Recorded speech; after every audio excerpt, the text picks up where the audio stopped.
नमस्कार दोस्तों, आज की हमारी जानकारी मकर संक्रांति की रहेगी और उसके संग आपकी कथा भी रहेगी। अगर आप चैनल पर न्यू हैं तो चैनल को जरूर सब्सक्राइब करिएगा, बेल आइकन को प्रेस करके जय श्री हरि विष्णु, जय श्री हरि कृष्ण, जय आदित्याय नमः, जय सूर्य देवता अवश्य ही लिखें, जय शनिदेव भी अवश्य लिखें।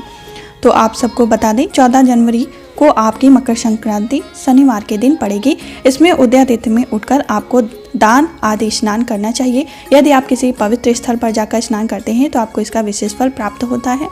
इसके दिन आपको खिचड़ी का दान किया जाता है, जिसमें आपको काली उड़द की दाल और सफ़ेद चावल, इसके संग तिल के लड्डू और आपको जो भी मकाई के लड्डू, विशेष प्रकार के लड्डू हर जगह किए जाते हैं। इस दिन आप मूली का दान कर सकते हैं, मिर्चे का दान कर सकते हैं और जितनी सब्जियां हैं उनका दान करें खिचड़ी के संग, तो आपको विशेष कृपा इस मकर संक्रांति की प्राप्त होगी। जैसा कि हमारा पहला साल में पहला जो मंथ होता है वो जनवरी होता है, तो इसका दान और मैं कह सकती हूँ स्नान कर कर इसका प्रारंभ किया जाए तो पूरा वर्ष हमारे लिए विशेष ही फल प्राप्त प्रदान करता है। तो इस दान को अगर आप अभी तक नहीं करते थे तो आप करना प्रारंभ कर दीजिए, जिससे इसका आपको विशेष फल प्राप्त हो। आइए मकर संक्रांति की अब हम कथा के वर्णन करते हैं।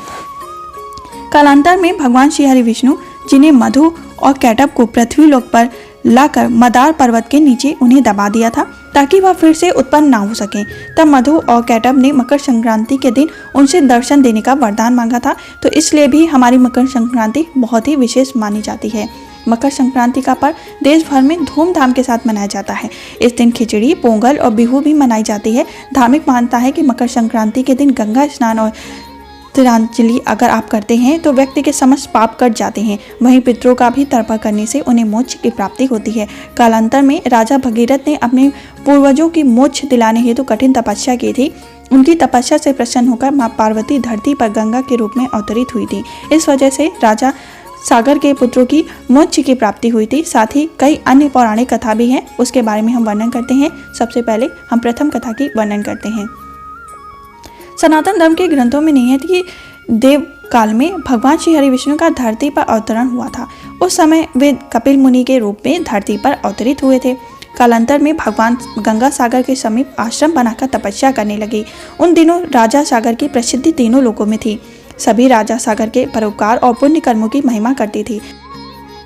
यह सोचकर इंद्र ने राजा सागर द्वारा आयोजित यज्ञ हेतु अश्व को चुराकर कपिल मुनि के आश्रम के समीप बांध दिया। तब राजा सागर को अश्व की चोरी होने की सूचना मिली, तो उन्होंने अपने सभी पुत्रों को अश्व ढूंढने का आदेश दिया। जब कपिल मुनि के आश्रम के बाहर अश्व बंधा दिखा तो राजा सागर के पुत्रों ने कपिल मुनि पर अश्व चुराने का आरोप लगाया। यह सुन कपिल मुनि क्रोधित हो उठे और उन्होंने तत्काल राजा सागर के सभी पुत्रों को भस्म कर पाताल भेज दिया।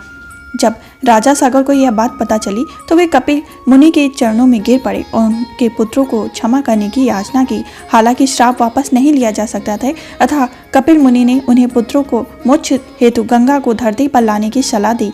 तब राजा भगीरथ ने माता पार्वती की कठिन तपस्या की। इससे प्रसन्न होकर माता पार्वती गंगा रूप धारण कर धरती पर मकर संक्रांति के दिन अवतरित हुई। जब राजा सागर के मृत पुत्रों को गंगा का स्पर्श हुआ तो उन्हें मोक्ष की प्राप्ति हो गई। हमारी दूसरी पौराणिक कथा यहाँ से प्रारंभ होती है। चिरकाल में मधु और कैटब नामक दो दैत्य थे जो असुरी प्रवृत्ति के थे। इनके अत्याचार और दुस्साहस से तीनों लोकों में हाहाकार मच गया था।